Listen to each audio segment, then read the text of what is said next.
Well back to the channel with a new video. Myself Nirman, लगभग मुझे stitching journey में 10 साल का एक्सपीरियंस हो चुका है और हम इस चैनल पर आपका क्लास 9th और 10th में सोशल साइंस और इंग्लिश और 11th और 12th में कॉमर्स स्ट्रीम की मेनली 3 सब्जेक्ट अकाउंट्स, बीएसटी और इकोनॉमिक्स लेकर चलने वाले हैं। वेल अगर तुम नए हो तो बहुत काम आने वाला है, चैनल को सब्सक्राइब कर देना, दोस्तों के साथ शेयर कर देना। अब हम करने क्या वाले हैं आज? तो वेल जैसा कि तुमने थंबनेल देखा तुम समझ गए होगे, क्लास 9th की हम एसएसटी को स्टार्ट कर रहे हैं चैप्टर नंबर 1 से। वेल इस साल जो करिकुलम में चेंजेस आए हैं उसकी एक वीडियो डल चुकी है, देखी तो ठीक, नहीं देखी तो जाओ देखो उसको एक बार। उसमें यार थोड़ा वॉइस को लेकर एक इशू था तो उसको थोड़ा एडजस्ट कर लेना। तो बिना टाइम वेस्ट किए चलते हैं सीधा चैप्टर की ओर और करते हैं चैप्टर को स्टार्ट। समझो, देखो क्लास 9th में अब की बार सीबीएसई ने तरीका थोड़ा बदला। अब मैं तुम्हें इकोनॉमिक्स, ज्योग्राफी, सिविक्स, हिस्ट्री अलग नहीं बताऊंगा। मैं तुम्हें एसएसटी को एज अ कंप्लीट सब्जेक्ट लेकर चलूंगा। पहले मैं तुम्हें बताऊंगा सोशल साइंस क्या होता है, पहले मतलब बताऊंगा, फिर उसके बाद जैसे जैसा करिकुलम होगा हम समझेंगे। पहले 2 चैप्टर ज्योग्राफी के रहेंगे जहाँ पर इन्वायरमेंट क्या होता है, क्लाइमेट क्या होता है, उनको कवर करेंगे। तो मल्टीपल चीज होंगी जिनको कि हम गो थ्रू करेंगे। चलो पहले अपनी बुक का मतलब ही समझते हैं। चैप्टर भी यही बोलता है। चैप्टर का नाम क्या है? Social science meaning, scope and importance. तो पहले यही समझा जाए कि एसएसटी होता क्या है। अब तुम्हारे माइंड में कई सारे सवाल होंगे कि यार हमने तो इसमें 4 बुक्स देखी थी, economics, geography, civics, economics. Well वो तो होती ही हैं, लेकिन एक्चुअल में सोशल साइंस का मतलब क्या है, हम पढ़ते क्यों हैं, वो ये चैप्टर तुम्हें बताकर जाएगा। एक अपने आप में कॉम्प्रिहेंसिव चैप्टर है जिसमें मल्टीपल चीजें को हम कवर करेंगे। वेल समझते हैं कि सोशल साइंस का मतलब क्या होता है। यार अब ध्यान से सुनना, सोशल साइंस को हिंदी में सामाजिक विज्ञान कहा जाता है। अब बच्चा कहता है कि ठीक है यार मैं समझा, विज्ञान मतलब साइंस, सामाजिक विज्ञान। अब जानने और समझने में फर्क होता है। हिंदी में मतलब क्या वो तो मैं जान गया, लेकिन मैं मतलब अभी भी नहीं समझा। चलो मैं एक एग्जांपल देता हूँ यार। यार मेरा ना एक दोस्त था, भास्कर नाम था उसका, भास्कर। तो जो मेरे एक दोस्त भास्कर था उसकी एक आदत थी यार, वो जहां पर भी लोगों के साथ बैठता था उठता था उनको अपना दोस्त बना लिया करता था। अभी हाल ही की बात है, हम बसंत पंचमी में पतंग लेने गए तो पतंग वाले को कहता है चाचा। फिर हम होली पे आपका रंग लेने गए तो उनको कहता है ताऊ जी। किसी को भी मिलता था, अरे तू तो मेरा भाई है। तो हम बीइंग अ ह्यूमन, हम लोगों की एक आदत होती है कि हम समाज में कैसे बिहेव करते हैं, लोगों के साथ कैसे घुलते मिलते हैं। बस वही तो सामाजिक विज्ञान, सोशल साइंस होता है। समझे? नहीं तुम समझे नहीं, चलो समझाता हूँ। देखो, human beings are social by nature. Social by nature का मतलब क्या होता है? यार क्या कभी तुम्हारे साथ ऐसा हुआ कि तुम अकेले बैठे थे और तुम ओवर थिंक कर रहे थे, यार क्या करूं, मेरा करियर में क्या होगा? या तुमने कभी अपने आप को शीशे में देखा हो और तुम्हें बड़ी इनसिक्योरिटीज आई हूँ कि यार मेरे बाल बड़े बेकार हैं, या मैं थोड़ा डार्क दिखता हूँ, या मेरे चेहरे पे काफी निशान है। तो लेकिन तुमने इस चीज को रिलेट किया होगा कि जब तुम दोस्तों के साथ होते हो, लोगों के साथ उठते हो, बैठते हो, मजे करते हो, तो वेल तुम एक अलग ही तरीके से फील करते हो। बस सुनो सुनो, अभी ये मत सोचना कि मैं क्या कैसे लेकर जा रहा हूँ, बस कहानी सुनना। Human beings social by nature होते हैं। सोशल बाय नेचर का मतलब क्या है? हम लोगों की एक आदत होती है, हम मिलजुल कर हंसी खेल कूद करके रहते हैं। फ्रॉम बर्थ ईच पर्सन, जब तुम्हारा जन्म हुआ ना तुम अपने परिवार का एक हिस्सा थे। फिर जैसे जैसे तुम बड़े हुए तुम ज्यादा wider group of section of society से कनेक्टेड फील करते हो, अपने नेबर्स, क्लासमेट, फ्रेंड्स और कहीं ना कहीं किसके साथ, कोवर्कर्स के साथ। समझो मैं क्या कह रहा हूँ। यार मुझे एक बात बताओ, तुम्हें समाज में कैसे रहना है, कैसे बिहेव करना है, क्या ये तुम्हें पता है? ऑब्वियस पता है। यार तुम कुछ भी बोल सकते हो ना, लेकिन तुम्हें पता है ना कि स्कूल में टीचर के सामने गाली नहीं देना है ना, है ना? नहीं, कुछ बच्चे बोलते हैं हम तो देते हैं। तो सुनो अब ध्यान से। यार मुझे एक बात बताओ कि रात के 12:30 बज रहे हैं, क्या तुम्हारे गली के बाहर के कुत्ते भौंकते हैं? ऑब्वियस भौंकते हैं। क्या तुम 12:30 बजे रात को चिल्लाओगे? नहीं, तुम्हें पता है, तुम इंसान हो, तुम्हें पता है कि तुम्हें डील कैसे करना है, तुम्हें पता है तुम्हें बिहेव कैसे करना है। तो यार वही तो सोशल साइंस होता है, सामाजिक विज्ञान, जो बताता है कि एक इंसान को कैसे बिहेव करना है, जो बताता है कि एक इंसान को कैसे डील करना है। यार मुझे एक बात बताओ, क्या तुम इस अर्थ पे रहते हो? ऑब्वियस, मसूरी गए हो घूमने? हाँ गए तो हो। क्या तुम्हें नहीं लगा कि पहाड़ कैसे बने?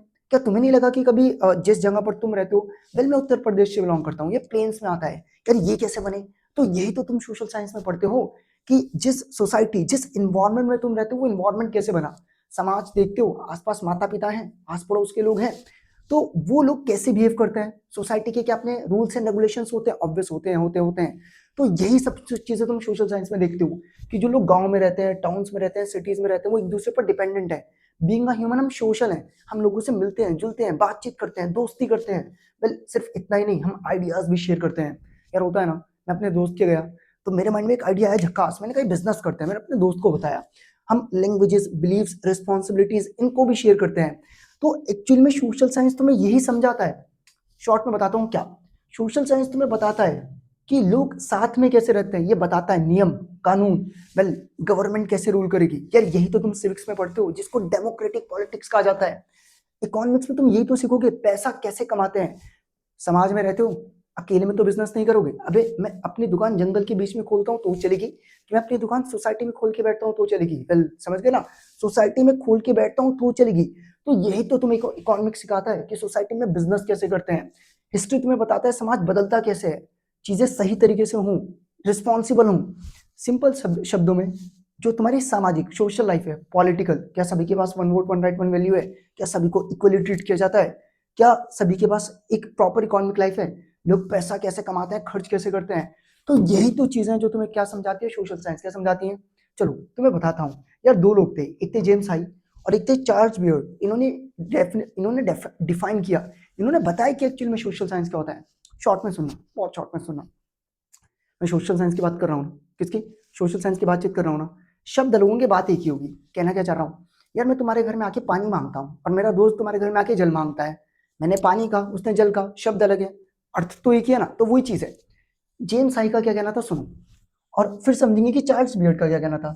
जेम्स आई ने डिफाइन किया bodies of learning and study which recognize the simultaneous and mutual action of physical and non-physical stimuli which produce social relationships। यार मुझे एक बात बताओ, समझाता हूँ सिंपल शब्दों में इनका मतलब क्या है। सुनो, स्कूल जाते हो, हाँ जाते तो हो। तो जब तुम स्कूल जाते हो, जिन लोगों के साथ तुम उठते हो बैठते हो, जिन लोगों को तुम देखते हो, क्या ऑटोमेटिकली वो तुम्हारे दोस्त बन जाते हैं। यार जब तुम स्कूल में गए, तुमने इंटेंशनली दोस्ती की थी कि ऑटोमेटिकली तुम जिन लोगों के साथ बैठे, ऑटोमेटिकली एक बॉन्ड क्रिएट हुआ, तुम जानने लगे, तुम्हारे मन में इमोशन क्रिएट हुआ, फीलिंग डेवलप हुई, ऑटोमेटिक था ना। तो वही चीज। चलो एक बार और अच्छी तरीके से समझाता हूँ। चार्ल्स बियर्ड का क्या कहना था, body of knowledge and thought pertaining to human affairs as distinguished from sticks stones stars and physical objects. ये सोशल साइंस ना ह्यूमंस के बारे में बताती है, ह्यूमंस के बारे में डील करती है, बिटवीन द ह्यूमंस रिलेशन बताती है। वो साइंस की तरह नहीं है कि डंडी लाठी के बारे में समझ लिया। और यही तो मैं तुम्हें शॉर्ट में बता रहा हूँ कि बीइंग अ ह्यूमन तुम्हें कैसे बिहेव करना, ये सोशल साइंस बताता है। यार मुझे एक बात बताओ, मेरा मन करता है कि मैं तुम्हारा कत्ल कर दूं, या तुम्हारा मन करता है कि तुम मुझे मार दो या किसी और को मार दो। तुम्हें पता है ना गलत है, तुम्हें पता है ना कि ये पॉसिबल नहीं है, तुम नहीं कर सकते। क्यों? क्योंकि यही तो तुम्हें सिविक्स ने बताया कि तुम्हारे क्या नियम क्या कानून है। तो यही तुम्हें सोशल साइंस बताता है। अब इन शॉर्ट अगर मैं तुमसे पूछता हूँ कि सोशल साइंस का क्या मतलब है, समझ गया ना। बीइंग अ ह्यूमन, तुम सोसाइटी का एक पार्ट हो। तुम्हें सोसाइटी में कैसे बिहेव करना है, लोगों से कैसे बातचीत करनी है, तुम्हारा क्या दायरा है, वो बताने का काम। कि जिस दुनिया में तुम रहते हो वो दुनिया कैसे बनी, उस दुनिया में इकोनॉमी पैसा कैसे चलता है, उस दुनिया के नियम नियम एंड कानून कैसे है, सोसाइटी बदलती कैसे है, वही तुम्हें क्या बताती है, सोशल साइंस क्या बताती है। तो बच्चा कहेगा चलेगा सर, आपने समझा दिया सोशल साइंस क्या होता है, मैं समझ भी गया। अब यहाँ पर और अच्छी तरीके से समझते हैं। यस सुनो भाई, सोशल साइंस को समझाने के लिए पूरा एक चैप्टर बना दिया। अब ऐसा तो नहीं है कि मैं तुम्हें 2 मिनट में समझा कर निकल जाऊंगा, काफी डाइवर्स टॉपिक होगा ना। तो मैं तुम्हें प्रॉपर तरीके से बताऊंगा यार, स्कोप ऑफ सोशल साइंस, कि सोशल साइंस एक्चुअली में क्या है, कैसे हमने उसको डिवाइड किया, और देखते हैं। The scope of social science refers to the wide range of questions and areas it studies. देखो समझो यहाँ पर क्या कहने की कोशिश की गई है, और ध्यान से सुना, बताता हूँ। जो सोशल साइंस का स्कोप है ना, वो बहुत ज्यादा वाइड है। अब इसमें पढ़ते क्या हो, तुम समझते हो ह्यूमन लाइफ के बारे में, सोसाइटी के बारे में, कम्युनिटीज, लोगों के बारे में, नेचर को समझते हो, रिसोर्सेज को समझते हो। मतलब वही जो चीजें मैंने कही कि दुनिया चलती कैसे है, पैसा बनता कैसे है, सोसाइटी में रहते कैसे हैं, हिस्ट्री, मतलब दुनिया बदली कैसे है। अब इस चीज को तुम्हें एक बारी में तो नहीं समझाया जा सकता, तो बायफोकेट कर दिया। बायफोकेट करने का मतलब समझो क्या है। यार एक क्लास है, एक क्लास में कुछ बच्चे क्रिकेट खेलने में अच्छा है, कुछ बच्चे फुटबॉल खेलने में अच्छा है। तो मैंने कहा क्रिकेट खेलने वाले बच्चे अलग हो जाए, फुटबॉल खेलने वाले बच्चे अलग हो जाएं, और जो बच्चे पढ़ाई में अच्छे हैं वो अलग हो जाएं। क्या क्लासिफाई किया, किस बेसिस पर, स्किल्स, कला के बेसिस पर। आपने वही किया। जब आप धरती की बातचीत करते हो कि पहाड़, माउंटेन्स, प्लेन्स, प्लेट्यूज, क्लाइमेट, पता है नहीं तो बताऊंगा कैसे बने, तो ज्योग्राफी की बातचीत होती है। जब हम बातचीत करते हैं रूल्स की, रेगुलेशंस की, इलेक्शंस की, एमपीज की, एमएलएस की, इंस्टीट्यूशंस की, पता है नहीं तो बताऊंगा ना, बेफिक्र हो। तो बातचीत करते हैं पॉलिटिकल साइंस। अब हिस्ट्री क्या होता है यार, इतिहास। इतिहास मतलब सोसाइटी बनी कैसे, सोसाइटी इवॉल्व कैसे हुई। ऑब्वियस है ना यार, पास्ट में क्या इंडिया, ऑब्वियस मुझे एक बात बताओ, क्या आज हम एक इंडिपेंडेंट नेशन है, ऑब्वियस 1947 आजाद हो गए थे, क्या उससे पहले थे, नहीं ना। तो हमने स्ट्रगल किया ना आजादी के लिए, तो स्ट्रगल कैसा हुआ, किस तरीके से किया, वेल वो हिस्ट्री में पढ़ते हो तुम, चीजें बनी कैसे, सोसाइटी इवॉल्व कैसे होती है। इकोनॉमिक्स में हम किस चीज को स्टडी करते हैं, समझ गए, पैसा। कि चीजें बनाई कैसे जाती हैं। और वेल ये बहुत एडवांस इकोनॉमिक्स है जो तुम इस बार पढ़ने वाले हो। तो कंक्लूजन इन शॉर्ट यही रहेगा कि आप उन्हीं चीजों को समझते हैं कि रियल लाइफ कैसे चलती है, मेथड्स क्या होते हैं, चीजें गवर्न कैसे होती हैं, इन्वायरमेंट कैसे बनता है, इकोनॉमी कैसे बनता है। तो वो सब चीजें हम समझेंगे। चलो प्रॉपर तरीके से समझते हैं। अभी तुम्हारे मन में 2-3 सवाल आ रहे होंगे कि क्वेश्चन कैसे बनेगा सर, वो बताइए। देखिए क्वेश्चन कैसे बनेगा बात की बात है, अभी उस पर इतना ध्यान मत देना, अभी कहानी को समझना। समझ गए ना? क्वेश्चन बनेगा कैसे वो हम एट द एंड देखेंगे। कब?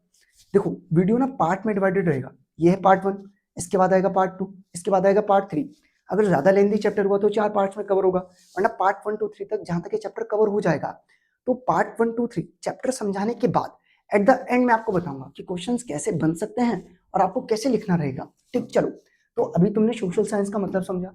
ये मैंने उसी सेंस में लगाया था कि सोसाइटी होती है, सोसाइटी लोगों से ही मिलकर बनती है, और हम कैसे बिहेव करेंगे, क्या करेंगे, इसी चीज को गाइड करने का काम किसका होता है? Social science. अब यहाँ पर एक एक टॉपिक के ऊपर बातचीत करेंगे। पहले मैं तुम्हें बताऊंगा ज्योग्राफी एज अ डिसिप्लिन, फिर मैं तुम्हें बताऊंगा हिस्ट्री एज अ डिसिप्लिन, फिर मैं बताऊंगा political science as a discipline, फिर मैं बताऊंगा इकोनॉमिक्स एज अ डिसिप्लिन। चलो तो पहले ज्योग्राफी को लेकर बातचीत करते हैं, ज्योग्राफी को समझते हैं। वेल भूगोल। अब भूगोल यार हिंदी में तो जान लिया, एक्चुअल में इसका मीनिंग क्या है? वेल उस पर बातचीत की जाए। चलो सुनो। देखो अगर मैं ज्योग्राफी को लेकर बातचीत करता हूँ, और ध्यान से सुनना जो चीज बोल रहा हूँ, ठीक। जब मैं ज्योग्राफी को लेकर बातचीत करता हूँ तो हम समझते क्या है वो तुम्हें बताऊंगा। अब डिसिप्लिन क्या है, शायद मैं डिसिपल बोल गया था, डिसिप्लिन क्या है या डिसिप्लिन क्या होता है? किसी भी जगह के अपने कुछ रूल्स एंड रेगुलेशंस होते हैं, तो उन्हीं रूल्स एंड रेगुलेशंस को यहाँ पर डिसिप्लिन कहा है, मतलब थियोरिटिकल बॉडी ऑफ नॉलेज। तो ज्योग्राफी एज अ डिसिप्लिन समझ गए कि ज्योग्राफी के क्या रूल्स एंड रेगुलेशंस है, geography as a theoretical body of knowledge. आप यहाँ पर क्या क्या चीजें पढ़ने वाले हैं सुनो ध्यान से। तो ज्योग्राफी किस चीज के बारे में पढ़ते हैं हम? यार मुझे एक बात बताओ, हम जिस धरती पर रहते हैं, क्या ऑब्वियस है ना, तुम कहीं और तो नहीं रहते, इस धरती पर ही रहते हो, ये धरती हमारा घर है। तो ये हमें बताता है लैंड फॉर्म्स के बारे में, मतलब प्लेन्स क्या होते हैं, प्लेट्यूज क्या होते हैं। वेल तुम्हें पता है तो ठीक। देखो क्लास 10th में, सॉरी क्लास 8 में तुमने ये सब पढ़ा होगा। नहीं तुमने नहीं पढ़ा, मुझे पता है। तो ये होता है आपका माउंटेन्स, ये होता है प्लेन्स, ये होता है प्लेट्यूज। तो पहाड़ यहाँ पर ही क्यों है, प्लेन्स यहाँ पर ही क्यों है, प्लेट्यूज यहाँ पर ही क्यों है? वेल ये सब कुछ तुम किस में देखते हो? ज्योग्राफी में, कि ऐसा क्यों है। भाई क्लाइमेट, यार क्या भारत में सर्दी आती है? वेल ऑब्वियस, मैं सहारनपुर से बिलोंग करता हूँ, उत्तर प्रदेश। भाई यहाँ तो सर्दी भी आती है, गर्मी भी आती है, तो क्लाइमेट कैसे चेंज होता है, नदियां कैसे बहती हैं, soil, forest, resource. At the same time हम ये भी समझते हैं कि लोग रहते कैसे हैं, लोगों का रहने का तरीका क्या है। मतलब क्या क्या चीजें तुम ज्योग्राफी में पढ़ते हो, ध्यान से सुनना, बहुत ध्यान से सुनना। यार ऐसा होता है कि कुछ जगहों पर बहुत ज्यादा बारिश होती है, कुछ जगहों पर कम बारिश होती है, ऑब्वियस। यार क्या ऐसा होता है क्या कि कुछ एरियाज बहुत डेंसली पॉपुलेटेड है, भर भर के लोग रहते हैं, कहीं पर लोग ही नहीं रहते? यार क्या क्लाइमेट और सॉइल से एग्रीकल्चर पे फर्क पड़ता है? राबी खरीफ, सर्दियों के टाइम पर मैं उन क्रॉप्स को ग्रो करता हूँ जहाँ पर पानी कम चाहिए, जिनको राबी कहा जाता है। बारिश के टाइम पर मैं उन क्रॉप्स को ग्रो करता हूँ जिनको उगने के लिए ज्यादा पानी चाहिए। तो हम वही चीजें समझेंगे कि कैसे नेचुरल रिसोर्सेज हमारी लाइफ को इम्पैक्ट करते हैं, कैसे इंडस्ट्रीज को इम्पैक्ट करते हैं। वेल इसके अलावा अगर मैं बातचीत करता हूँ तो मैं तुम्हें बताऊंगा कि ज्योग्राफी एक्चुअल में क्या है। एग्जाम्पल के तौर पर सुनो कि यार तुम्हें नहीं लगता कि कुछ एरियाज ऐसे हैं जहाँ पर बहुत बारिश होती है तो वहां पर उसी तरीके से फार्मिंग, खेती बाड़ी की जाती है। कुछ जगह ऐसी हैं यहाँ पर कम बारिश होती है तो उसी तरीके से खेती बाड़ी की जाती है। सिमिलरली कोस्टल, यार जो भी एरिया ओशन या सी के पास लाया करता है उसको बोलते हैं कोस्टल एरियाज। तो तुम समझोगे कि ऐसा क्यों है कि कहीं पर बहुत बारिश हो रही है, मेघालय में बहुत बारिश हो रही है, एक जगह पर बारिश ही नहीं हो रही, कुछ जगहों पर बाढ़ आ जाती है, कुछ जगहों पर सूखा रहता है। तो बहुत सारी चीजें जो कि तुम किसमें देखने वाले, ज्योग्राफी। समझ गए ना? अब इस क्वेश्चन का या इस टॉपिक का मतलब क्या था? इस टॉपिक का मतलब एक सीधा था क्या, ज्योग्राफी एज अ डिसिप्लिन, मतलब geography as a theoretical body of rules and regulations. तो वो हमने सारे के सारे रूल्स एंड रेगुलेशंस देखे कि एक्चुअल में ज्योग्राफी का मतलब क्या है। Being a social science teacher, मैंने तुम्हें सोशल साइंस का मतलब तो बताया। अब यहाँ पर मैंने तुम्हें किसका मतलब बताया कि एक्चुअल में ज्योग्राफी क्या होता है। चलो अगला देखते हैं, हिस्ट्री एज अ डिसिप्लिन। अब ये हिस्ट्री एज अ डिसिप्लिन क्या है? भाई बताऊंगा ना कि इतिहास में क्या पढ़ते हैं क्या नहीं पढ़ते, ध्यान से देखना। तो हिस्ट्री, अब ध्यान से देखो, हिस्ट्री पास्ट के बारे में बताती है। इसका मेन मोटिव ये नहीं होता कि तुम्हें डेट्स याद कराई जाए, क्योंकि बच्चा डर जाता है हिस्ट्री मतलब बहुत सारी डेट्स होंगे, ऐसा नहीं है।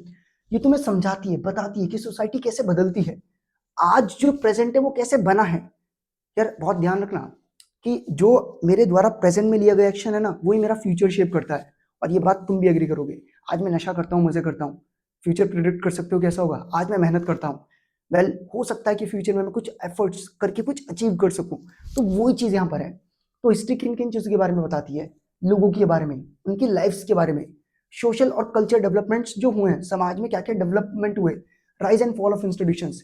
यार तुम्हें नहीं लगता एक टाइम पर मराठाओं का रूल था, फिर एक टाइम पर मुगलों का रूल था? तो हिस्ट्री तुम्हें बताती है कि कोई भी चीज परमानेंट नहीं है। अगर कोई चीज राइज होगी तो फॉल भी होगी, समझ लो ना। कोई चीज ऊपर जाएगी तो नीचे भी आएगी, हर एक चीज टेम्परेरी है। मेजर इवेंट्स के बारे में बताती है, चेंजेस बताती है तुम्हें, आजादी और जस्टिस, न्याय, इन सब चीजों के बारे में कौन बताती है? हिस्ट्री। हिस्ट्री बहुत इंपॉर्टेंट रोल प्ले करती है। वो बताती है कि आज जो समाज है वो एकदम से नहीं बना, चीजें इवॉल्व हुई हैं, धीरे धीरे करके चीजें बिल्ड हुई हैं, वो तुम हिस्ट्री में पढ़ते हो। एग्जाम्पल के तौर पर यार मुझे एक बात बताओ, क्या तुम्हें नहीं लगता कि इंडिया को आजादी दिलवाने के लिए कुछ लोगों ने बहुत ज्यादा स्ट्रगल किया? जब तुम उनके स्ट्रगल को देखते हो, क्या तुम्हें मोटिवेशन फील होता है? क्या तुम्हें फील होता है कि पर्टिकुलरली इंडिपेंडेंस, आजादी कितनी इंपॉर्टेंट चीज है? तो वो है हिस्ट्री तुम्हें बताती है कि डाइवर्सिटी की रिस्पेक्ट करो। डाइवर्सिटी मतलब विभिन्नताएं। भारत में विभिन्नताएं हैं, भाषाओं को लेकर, रिलीजन को लेकर। तुम्हारा धर्म अलग है, मेरा धर्म अलग है। कोई हिंदी, मराठी, मगधी, हरियाणवी, पंजाबी, इतनी भाषाएं बोली जाती हैं, हर तरीके के आर्ट फॉर्म्स हैं। तो चीजें बहुत डिफरेंट है, लेकिन फिर भी हम क्या है? यूनाइटेड। और एक्चुअली में डाइवर्सिटी हमें तोड़ती नहीं है, हमें और ज्यादा स्ट्रेंथ करती है, यूनिटी को अचीव करती है। तो ये चीज तुम किसमें देखते हो? हिस्ट्री। समझ गए? तो हाउ द सोसाइटी इवॉल्व्स, ये तुम कहां पर देखते हो? हिस्ट्री। अभी तुम्हारे मन में बहुत सारे सवाल होंगे, वेल क्वेश्चन कैसे बनेंगे? बनेंगे कैसे बनेंगे बताऊंगा, अभी कहानी समझते चलो, वो चीज ज्यादा इंपॉर्टेंट है। फिर political science as a discipline. अभी political science as a discipline क्या है? सिविक्स। यार मुझे एक बात बताओ, समाज में क्या रहने का अपना एक तरीका है, समाज में क्या मुझे कैसे बिहेव करना है वो पता होना चाहिए। ऑब्वियस यार, समाज में कैसे रहना है, कैसे बिहेव करना है, क्या करना है, क्या नहीं करना है, अपना ही एक तरीका होता है, अपना ही एक वे होता है। वही तो तुम्हें पॉलिटिकल साइंस सिखाता है, वही तो तुम्हें सिविक्स बताता है। और ध्यान से देखना। अब यार देखो, ये जो तुम तस्वीर देख रहे हो ये पार्लियामेंट की है। यार मुझे एक बात बताओ, मेरा बर्थडे है तो तुम्हें सड़क पर तो पार्टी नहीं दूंगा, कहीं लेकर जाकर ही पार्टी दूंगा। तो जो बड़े बड़े लीडर्स हैं, उन्हें नियम कानून बनाने हैं, तो सड़क पर बैठकर तो बनाएंगे नहीं वो। उनके पास एक बिल्डिंग होनी चाहिए, क्या होनी चाहिए? ऑब्वियस है ना यार। तो उस बिल्डिंग को ही क्या कहा जाता है? पार्लियामेंट। क्या कहा जाता है? तो जहां पर देश के नियम कानून बनाए जाए। मुझे कमेंट सेक्शन में बताना कि इंडिया की पार्लियामेंट का नाम क्या है। समझ गए? बोर्ड्स में आपको क्वेश्चन है, साल क्लास 12 पिक्चर बेस्ड। ठीक, तो बताना मुझे इंडिया की पार्लियामेंट का नाम कमेंट सेक्शन में। चलो तो ध्यान से देखते हैं। तो पॉलिटिकल साइंस तुम्हें क्या बताता है यार? पॉलिटिकल साइंस तुम्हें बताता है इंस्टीट्यूशंस क्या होते हैं तुम्हारे। ध्यान से सुनना। लॉज मतलब नियम क्या है, राइट्स मतलब तुम्हारे पास क्या अधिकार है, ड्यूटीज मतलब तुम्हारे पास क्या जिम्मेदारियां हैं। तो ये सब चीजें तुम्हें कौन बताता है? सिविक्स। वेल, और अच्छी तरीके से बताता हूँ। हर एक सोसाइटी में नियम होना जरूरी है। यार तुम्हारे पेरेंट्स तुम्हें कंट्रोल करते हैं ना। यार मान लो पेरेंट्स तुम्हें फ्री छोड़ दें, क्या तुम उस फ्रीडम का मिसयूज करोगे? करोगे। समझ गए? चलो। वेल, लॉज कैसे बनाए जाते हैं, उनको इम्प्लीमेंट कैसे किया जाता है, गवर्नमेंट कैसे काम करती है, लोकल, स्टेट, नेशनल बताऊंगा क्या होती है, राइट्स क्या होते हैं, उनकी ड्यूटीज क्या होती हैं, डेमोक्रेसी कैसे फंक्शन करती है। तो ये सब चीजें तुम देखते हो। इन शॉर्ट अगर मैं कहूँ ना, तो सिविक्स तुम्हें बताता है क्या, कब, कैसे बिहेव करना है। सड़कें बनाना, स्कूल्स बनाना, अस्पताल बनाना, ट्रांसपोर्टेशन बनाना, सब गवर्नमेंट की जिम्मेदारियां हैं। क्या तुम्हारे घर की सड़क टूटी हुई है? सरकार की गलती। क्या तुम्हारी गली की स्ट्रीट लाइट खराब है? सरकार की गलती। क्या तुम्हारे घर में वाटर, पानी को लेकर कोई भी इशू है? सरकार की गलती। तो ये सब चीजें तुम्हें कौन बताता है? सिविक्स। कौन बताता है? सिविक्स। तो वही चीज यहाँ पर बता रखी है कि पॉलिटिकल साइंस इंक्लूसिविटी, इक्विटी और इक्वालिटी, इन सब के मतलब और डिफरेंस बताती है। अब इंक्लूसिविटी क्या होता है, इक्वालिटी क्या होता है, इक्विटी क्या होता है, सब बताऊंगा, अभी नहीं, एट द एंड, इस वाले पार्ट में नहीं, अगले पार्ट में, क्योंकि वहीं पर तुम्हें चीजें समझ में आएंगी। अभी तुम समझ गए कि सिविक्स का अपना ही एक मतलब है जो तुम्हें समझाता है कि दुनिया कैसे चलती है, नियम क्या होते हैं, रूल्स क्या होते हैं। तो वेल, वो चीज तुम्हें बताता है। अब लास्ट एक टॉपिक देखते हैं, इकोनॉमिक्स एज अ डिसिप्लिन। यार इकोनॉमिक्स क्या बताती है? सिंपल, सामान बनता कैसे, बिकता कैसे, पैसा कैसे आता है। यार तुम्हारे माइंड में कभी ऐसा आया कि आईफोन के प्राइसेस इतने हाई क्यों हैं यार? क्या वाकई में आईफोन 1,20,000, 1,80,000, 2 लाख का बिकता है और लोग उसको खरीदते हैं? तो यार एक्चुअली में किसी भी चीज का प्राइस डिमांड सप्लाई पे डिपेंड करता है। याद करो वो कोविड 19 के दिन, जब कोविड 19 के टाइम पर मास्क की डिमांड बहुत ज्यादा थी, तो मास्क के प्राइसेस भी क्या हो गए थे? इंक्रीज। तो ये तुम पढ़ते हो इकोनॉमिक्स में, ये तुम समझते हो डिमांड क्या होता है, सप्लाई क्या होता है, प्राइस डिटर्मिनेशन क्या होता है। अभी तुम रिलेट कर रहे होंगे। पहले इकोनॉमिक्स का मतलब बताता हूँ क्या। Economics is a combination of two words, oikos plus nomos. Oikos plus nomos मतलब समझो क्या है। यार किसी भी सोसाइटी में ना रिसोर्सेज तो क्या लिमिटेड, रिसोर्सेज तो क्या है? लिमिटेड। उन लिमिटेड रिसोर्सेज को तुम बेस्ट वे में कैसे यूटिलाइज करोगे? मेरी जेब में भाई 100 रुपए ही है, मेरा मन करता है पिक्चर भी देख लूं, मेरा मन करता है स्कूल की फीस भी दे दूं, मेरा मन करता है कि मैं किसी सिनेमा हॉल में भी चला जाऊं मूवी देखने, घूमने फिरने का भी मन करता है। तो अब पैसा तो लिमिटेड है लेकिन उसके यूजेस मल्टीपल हैं। तो यही इकोनॉमिक्स में बताता है कि रिसोर्सेज लिमिटेड है, उन लिमिटेड रिसोर्सेज को तुम्हें कैसे यूटिलाइज करना है ताकि तुम अपने अनलिमिटेड वांट्स को सेटिस्फाई कर सको। तो वही हम समझते हैं कि चॉइसेस कैसे की जाए। रिसोर्सेज तो लिमिटेड है, ह्यूमन नीड्स अनलिमिटेड है, गुड्स एंड सर्विसेज को कैसे बनाया जाता है, कैसे बांटा जाता है, लोग उसको कैसे कंज्यूम करते हैं, सोसाइटी कैसे चलती है, वेल वो चीज। तो वर्क एंड एम्प्लॉयमेंट, मार्केट कैसे काम करती है, प्राइस क्या होता है, इनकम क्या होता है, खर्चा क्या होता है, गुड्स एंड सर्विसेज बनाई कैसे जाती हैं, गरीबी क्या होती है, डेवलपमेंट क्या होता है, और गवर्नमेंट का किसी इकोनॉमी में क्या काम होता है। समझ गए? वैसे इकोनॉमिक्स को अर्थशास्त्र कहा जाता है। अब अर्थशास्त्र समझ गए वो चीज। चलो इकोनॉमिक्स की अगर मैं बातचीत करता हूँ तो इकोनॉमिक्स यहाँ पर बता भी रखा है कि रियलिटी को एक्सप्लेन करती है। एग्जाम्पल रीड करता हूँ। एक फैमिली प्लान कर रही है कि वो कुछ पैसा खर्च करेगी इनकम पर। सॉरी, अ फैमिली में plan it's spending based on income, कि कोई भी परिवार कैसा और कितना पैसा खर्च करेगा वो किस पर डिपेंड करता है, कमाई पर। एक शॉपकीपर जो किसी भी चीज का प्राइस सेट करता है, किसी भी चीज को एक तो कीमत देखता है कि मुझे बनाने में कितना खर्चा है, एक डिमांड भी देखता है। अगर किसी चीज की डिमांड बहुत ज्यादा है, प्राइसेस बढ़ जाते हैं। आईफोन जब भी लॉन्च होता है बहुत हाई डिमांड होती है तो प्राइसेस भी बहुत इन्फ्लेट कर दिए जाते हैं।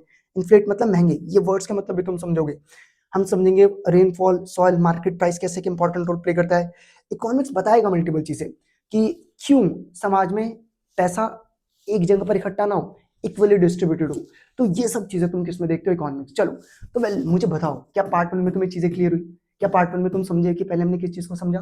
Social science. एक quick quick recap. Social science क्या? बीइंग अ ह्यूमन, हमारी एक आदत होती है लोगों से बातचीत करना, हम सोशल हैं, सोसाइटी का एक इंटीग्रल पार्ट है जिसको हम अवॉइड नहीं कर सकते। समझ रहे हो? तो सोशल साइंस में हम इन्हीं चीजों को देखते हैं, समाज कैसे बना है। ठीक, उसको हम बाइफोकेट करते हैं, ज्योग्राफी, पॉलिटिकल साइंस, हिस्ट्री और इकोनॉमिक्स। पहले हमने ज्योग्राफी एज अ डिसिप्लिन इसको समझा, फिर हमने हिस्ट्री एज अ डिसिप्लिन इसको समझा, फिर हमने सिविक्स एज अ डिसिप्लिन इसको समझा, फिर हमने इकोनॉमिक्स एज अ डिसिप्लिन इसको समझा। तो बस इतना हमारा पार्ट 1 का पार्ट था। तो मुझे बताओ कि क्या यहाँ तक तुम्हें टॉपिक्स क्लियर हुए, कोई चीज कंफ्यूज तो नहीं करती? चलो तो अब मिलते हैं अगले टॉपिक पार्ट 2 के साथ। वेल वीडियो पसंद आया, तुम वीडियो के एंड तक गए तो वीडियो को लाइक और वीडियो के नीचे कमेंट जरूर करना, काफी मोटिवेशन मिलता है। और अपने दोस्तों के साथ इसको शेयर कर देना। इस चैनल पर आने के लिए, अपना प्यार दिखाने के लिए बहुत बहुत शुक्रिया। Thank you very much. That's all for today.